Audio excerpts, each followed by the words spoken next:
গতকালকেই করা উচিত ছিল, একটা ইস্যু বাদ পড়ে গেছে। কালকে ইস্যু অনেক বেশি ছিল বলে এগুলো করা যায় নাই। ইস্যুটা হলো গোবিন্দ পরামানিক আবার এসে হাজির। আজকেও সারাদিনের পত্রিকা খুললে প্রধান খবর হলো গতকালকে হাতপাখার যে সোহরাওয়ার্দী উদ্যানে বিশাল সমাবেশ হয়েছে, সেটা হলো আজকের পত্রিকার হেডলাইন।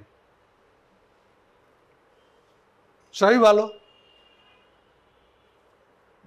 এই সমাবেশকে কেন্দ্র করে পিআর ওয়ালারা বিএনপির বিরুদ্ধে চলে গেছে, মানে জামাতে ইসলাম আর এনসিপি ওই মিটিং গেছে, সাথে অন্য অনেক ছোট দল যারা মূলত বিএনপির সাথে কোনো সম্পর্ক রাখতে চায় না, অন্তত ইলেকশন ইস্যুতে, তাদের মহাসমাবেশ হয়েছে।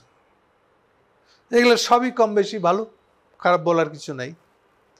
কিন্তু ওই যে দুধের মধ্যে এক ফোঁটা চোনা থাকে না, তেমন একটা চোনা ফেলা ঘটনা ঘটাইছে তারা। সে চোনাটার নাম হলো গোবিন্দ পরামানিক।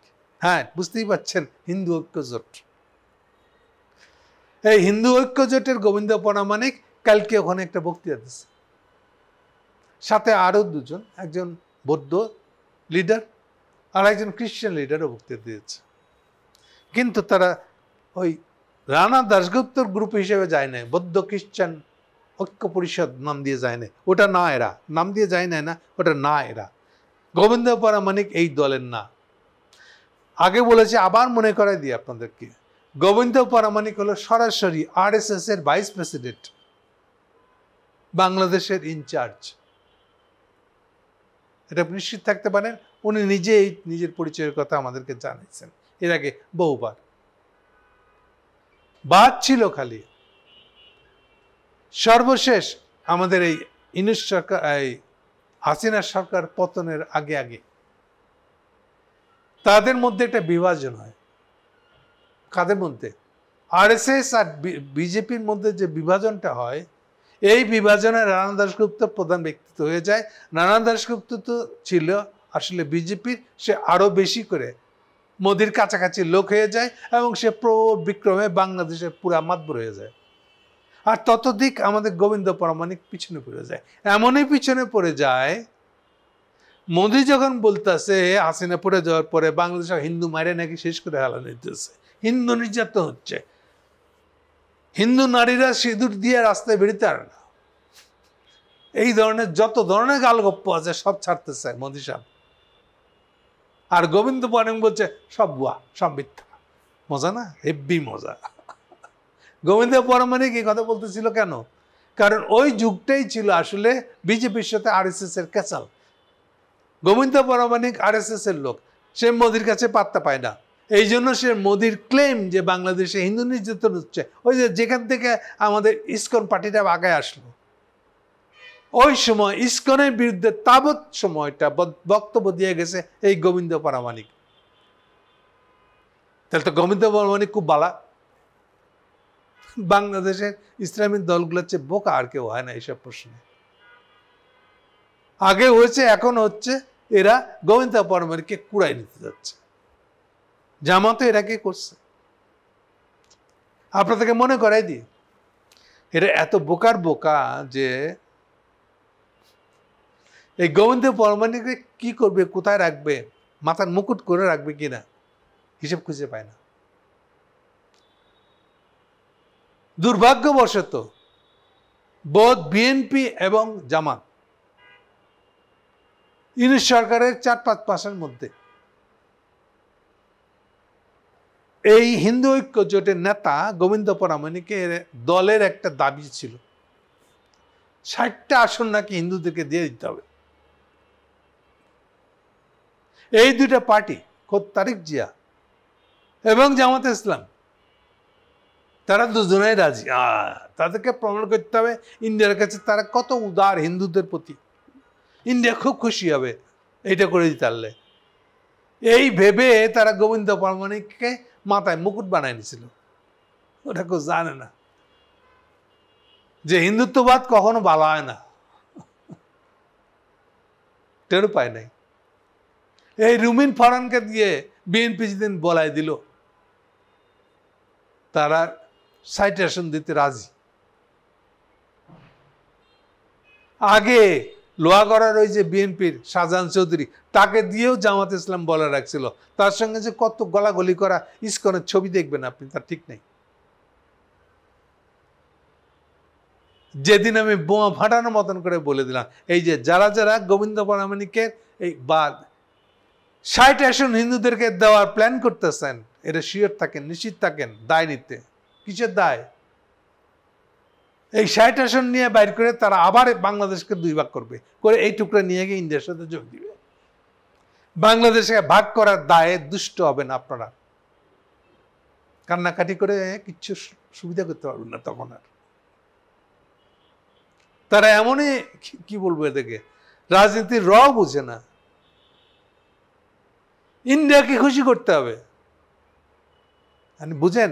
তারা বাংলাদেশের নাগরিক, বাংলাদেশের রাজনৈতিক দল, তাদের রাজনীতি হলো ইন্ডিয়াকে খুশি করে চলা। কেন? কারণ আপনারা ইসলামী রাজনীতি করেন।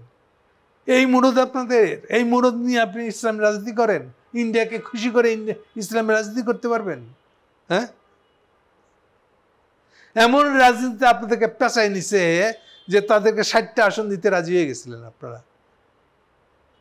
সৌভাগ্য বা দুর্ভাগ্যবশত আমার এই বক্তৃতা, আমার এটা নিয়ে আমরা লেখা দিছিলাম, এই লেখার পর দিন থেকে এটা নিয়ে সবাই মুখে কুলুপ, কেউ আর বলতে রাজি না যে এই ধরনের পাপ তারা করছিলেন কিনা। সেই দিন থেকে 60 আসন গায়েব হয়ে গেছে। কিন্তু গতকালকের মিটিংয়ে এবার তারা আবার পারমাণিককে নিয়ে আসলেন কেন? গোবিন্দ পারমাণিককে। এবার বুঝছেন আপনারা যে রাজনীতির বুঝেন না।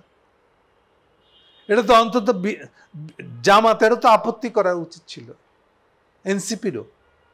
সবগুলোই এমনই রাজনৈতিক কাদা, রাজনৈতিক নিবুদ্ধিতা, ন্যূনতম জ্ঞান বুদ্ধি নেই। আসল ঘটনা ঘটেছে কালকে আরেকটা। কালকে যে সমাবেশটা করেছে সেখানে ব্যাক অফ দ্য মাইন্ড দেখাচ্ছে একটা, পিছনে আরেকটা মানে আছে। ইসলামী দলগুলোর মাথায় আছে তারা সমস্ত ওই যে একটা আগে বলে রাখছিল না কয়েকদিন আগে, ইসলামী দলগুলোর ভোটের বাক্স একটাই হবে। তারা তো এই খুশিতে আছে, এইটা বললা ইসলামী বাক্স বলে একটা বানায়, সবার ইসলাম ভোটগুলো নিয়ে নিবে। এখন এইটা বললে যদি ইন্ডিয়া আপত্তি করে, সেই জন্য তারা গোবিন্দ পারমাণিককে নিয়ে গেছে, বলতে চাইছে। আর গোবিন্দ পারমাণিক আসলে কি বলছে দেখেন, ইসলামী ভোটের বাক্সের মতন বাক্স আলাদা না হইলে, পিয়ার ওয়ালা ভোট অর্থাৎ আনুপাতিক ভোট না হইলে কিন্তু তারাও আর এই ইলেকশনে পার্টিসিপেট করবে না। অর্থাৎ তারাও ওরকম একটা হিন্দুদের পিয়ার ইলেকশন চায়। অর্থাৎ ওই যে 60 আসন ফিরত আসতেছে, বাংলাদেশের সমস্ত হিন্দুরা যদি একটা বাক্সে ভোট দেয়, হিন্দুরা হিন্দুকে ভোট দেয়, তাহলে কি হইলো? ওইটাই আমি বলেছিলাম, কি 1932 সালের যে ইলেকশনটা হয়েছিল, মানে ইলেকশন হয় না, ইলেকশন হচ্ছিল 37-এ, 32-এ আইনটা পাশ হয়েছিল। আইনটা পাশ হয়েছিল না, সেটেল হয়েছিল। আইনটা একসাথে পাশ হয়েছিল 1935 সালে, যেটাকে 1935 সালের ভারত শাসন আইন বলা হয়। অনেকে জানেই না 37 সালে ইলেকশনটা হয়েছিল, হিন্দুরা হিন্দুকে ভোট দিবে, মুসলমানরা মুসলমানকে ভোট দিবে, এই ভিত্তিতে। কিন্তু যারা খুব খুশিতে বগল বাজাইতেছে সমস্ত মুসলমানদের ভোট, না এই ভাষায় বলছেন না, সমস্ত ইসলামী দলের ভোট এক বাক্সে যাবে, এটা বলে খুব তৃপ্তি পাইতেছেন ঠিকই। আচ্ছা ওইটুকু তো থাকতেন, তাও একটা হইতো। আপনারা এমনই কাঁচা খোলা, আপনাদের কাঁচা খুলে গেছে, ন্যাংটা হয়ে গেছেন, খবরই নেই। আপনারা ওই সুযোগে গোবিন্দ পারমাণিককে ডেকে নিয়ে বলতেছেন আপনারা আপনাদের মতন মুসলমান হিন্দু ভোট এক জায়গায় করেন। এবার বুঝছেন কি করছেন আপনারা? আপনারা ওই আবার 60 আসনের এক জায়গায় দিয়েছেন, ওই আবার বাংলাদেশকে ভাট করার কাণ্ড কিন্তু কালকে করে ফেলছেন। আর এইটা নিয়ে গোবিন্দ পারমাণিক তার আগে পরশুদিন সম্ভবত আর একটা বোমা ফাটাইছে। গত কয়েকদিন ধরে বাংলাদেশের ইউনিট সরকারের উপর, ইউনিট সরকার এত খাতির করতেছে, ইন্ডিয়ার সাথে সব মিটি ফেলাপে বিরোধ। আরে কি বলবো আর এদেরকে। ইন্ডিয়া অভিযোগ তুলেছে রেলওয়ের জমি, ইউনিসেফ দাবি করছে রেলওয়ের জমি সাময়িকভাবে দখল করে সেখানে পূজা মণ্ডপ বানানো হয়েছিল। রেলের জমি, ফলে রেল সেই জমি পুনরুদ্ধার করে নিয়ে নিছে। আর গোবিন্দ প্রামাণিক দাবি করছে ওখান থেকে কেন মন্দির উঠাই দেওয়া হলো, এই যে হিন্দু নির্যাতন চলছে। এখন ইনসাফের বলতি বান্ধ ইন্ডিয়ার সাথে সব প্রবলেম সলভ করে ফেলবেন না? আচ্ছা সেটা থাক, বুঝছি তো কি করবেন, আপনাদের মুরত কত। এবার গোবিন্দ প্রামাণিকের বয়ানটা শুনে, এটা ইন্টারেস্টিং, ভিডিও পাওয়া যায়, আমি দিয়ে দিব এইটার ভিডিওর সাথে ওই ভিডিওটা জুড়ে দিব আমি, যাতে আপনারা দেখতে পারেন নিজে। গোবিন্দ প্রামাণিক বলতেছে ওই জমি ছিল হিন্দুদের, কোন কালের হিন্দুদের নাম বলতেছে। আচ্ছা প্রামাণিক সাহেব, যদি ওই জমি হিন্দুদেরই হয়ে থাকে, কোনো হিন্দুর হয়ে থাকে, তো বাংলাদেশে আদালত আছে না, ওখানে যান না কেন?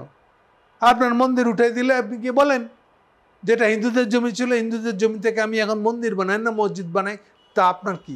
আপনি আমার মন্দির উঠে ফেলেছেন কেন? ওটা তো হিন্দুদের জমি, আমার জমি ফেরত দেন আমারে। আপনার মিস কেসের মামলা, আপনার আদালতে যান, কি মামলা করেন? আপনি সেটা না করে বাজার জমাইতেছেন, মোদিকে ডেকে আনতেছেন কেন? ইনি সরকারকে চাইলে করতে পারে। আচ্ছা গোবিন্দ প্রামাণিক সাহেব আরেকটা বলে দিই, উনি আবার আরো ওস্তাদ, উনি জানেন যে কথার ফাঁক আছে, ওনার দাবির কোনো ভিত্তি নেই। কেন? কারণ জমিটা ছিল রেলওয়ের। উনি বলতেছেন রেলওয়েও নাকি ওই হিন্দুর কাছ থেকে জমিটা কেড়ে নিয়েছিল। আচ্ছা আচ্ছা ভাই, রেলওয়ে কবে থেকে চালু হয়েছে বাংলাদেশে? মানে পাকিস্তান বলে, মানে ব্রিটিশ ইন্ডিয়ায় হুঁশাসা যায়।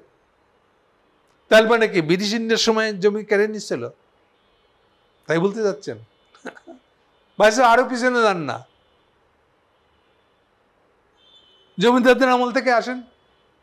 ব্রিটিশ আমল মানে তো জমিদারদের আমল, তো জমিদারদের বছর 2-4টে ভিটা ছাড়া পুরা বছর পুরা জমি জমা তো সব জমিদারের ছিল। কি বলবো আপনাকে, একটু আইন কানুন পড়। ও আচ্ছা, প্রামাণিক তো নাকি আবার অ্যাডভোকেট। তো অ্যাডভোকেট সাহেব, এটা আপনি জানেন না যে আমাদের এখানে প্রজাস্বত্ব আইন হয়ে 1951 সালে জমিদার উচ্ছেদ হয়েছিল? কিভাবে? পদ্ধতিটা কি? পদ্ধতিটা হলো হোল পূর্ব বাংলা, মানে যেটা এখনকার বাংলাদেশ, হোল পূর্ব বাংলাকে এক পুয়ার করে নেওয়া হয়েছিল। কথা বুঝছেন ভালো করে? এক পুয়ার বুঝেন তো? এক পুয়ার করে নিয়ে জমিদার উচ্ছেদ করে দেওয়া হয়েছিল। তা আপনার আগে যদি কোনো হিন্দু জমিটা থেকেও থাকে, এক কুয়ার করে নিছিল মানে কি? সব জমি সরকার নিয়েছে। এবার বুঝছেন? তাহলে এইবার ওটা কোন জমি, কোন হিন্দুর জমি? এটা চাপা মারেন। হ্যাঁ,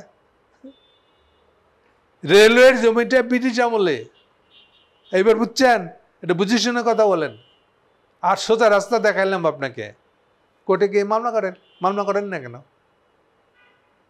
গপ্প মারেন, এগুলো দিয়ে প্রোপাগান্ডা করবেন যে বাংলাদেশে হিন্দু নির্যাতন হচ্ছে। হ্যাঁ, বাংলাদেশে কেউ আইন কানুন জানে না। এগুলা চাপাবাজি বন্ধ করেন।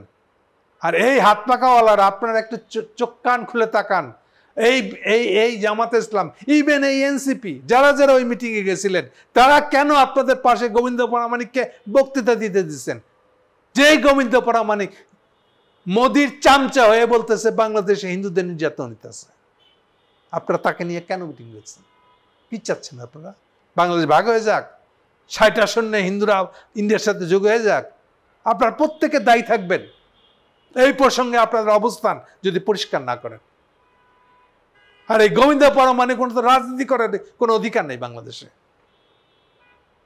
হিন্দু মুসলমান ভেদাভেদ নিয়ে আসতেছেন, এই ভেদাভেদ আনতে দেওয়া বাংলাদেশের রাজনীতি করতে দিবেন আপনি? মিথ্যা দাবি তুলে আপনি হিন্দু চাতাইতেছেন বাংলাদেশের বিরুদ্ধে।